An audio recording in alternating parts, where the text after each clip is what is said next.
Hello all, myself Vedangi and I'm a legal intern at Lexis and Company. And my another topic for today's discussion is marital rape and its laws in India. So as we all know that rape has been defined under section 375 and 376 of the Indian Penal Code. Rape is basically an unlawful offense and unlawful sex by a man against a woman without her will, and it is covered under section 375 and punishable under section 376, whereas marital rape is basically a rape, that is an offense that is basically committed by the spouse with his better half without her assent. And we all know that as the cases of marital rape are on rise from the past few years, still there is no particular law with regard to this in our country.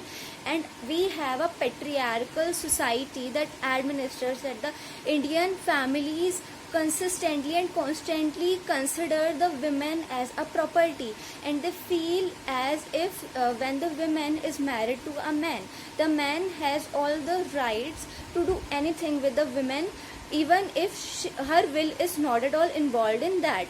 So basically rape was considered as a theft of ladies and wrong against the spouse.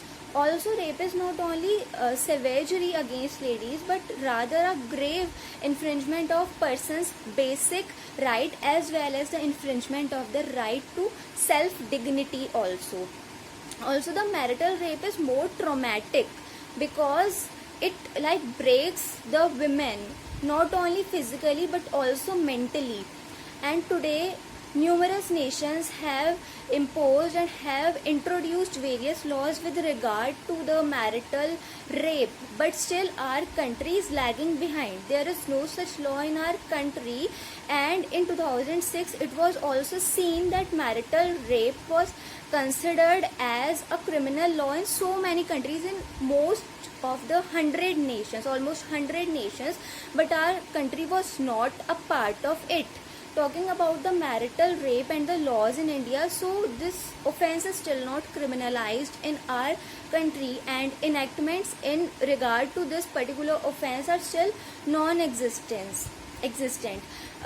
If we say that there is an exception to the provision given under section 375 of the IPC, which states that if a man commits sexual intercourse, performs sexual intercourse with his own wife, and the wife is not below the age of 15 years, or we can say if she is between the age of 12 to 15 years, then that will be considered as a rape.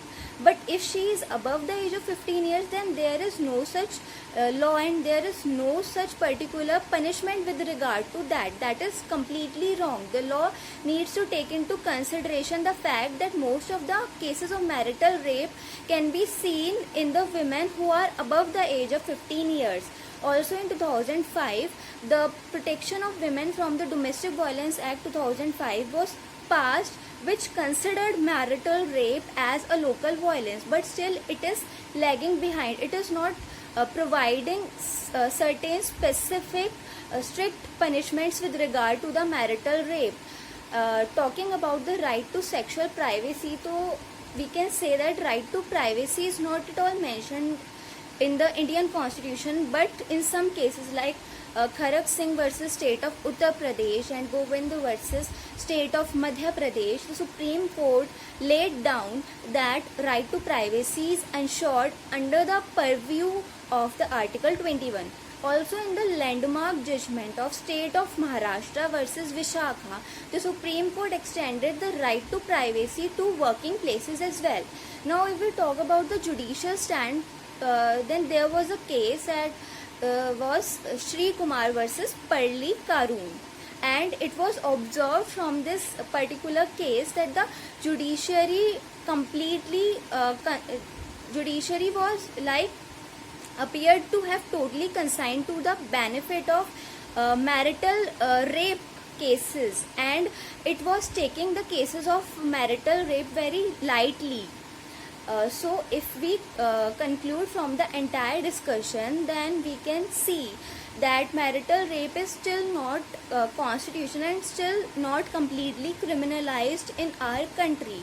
and it is like a wrongdoing against the ladies, and as well as it is also harassing them not only physically but also mentally. So many cases we have seen in the past few years, and the cases of marital rapes are on rise from the past few years. So as a result of that, the legislature should take into consideration all these things, and it should implement and introduce stringent punishment as well as stringent regulations with regard to the offenses, so that they can be reduced to some extent. Also, there are many loopholes in the protection of women from the Domestic Violence Act 2005, so it needs to be altered so as to provide protection of women from such kind of offenses.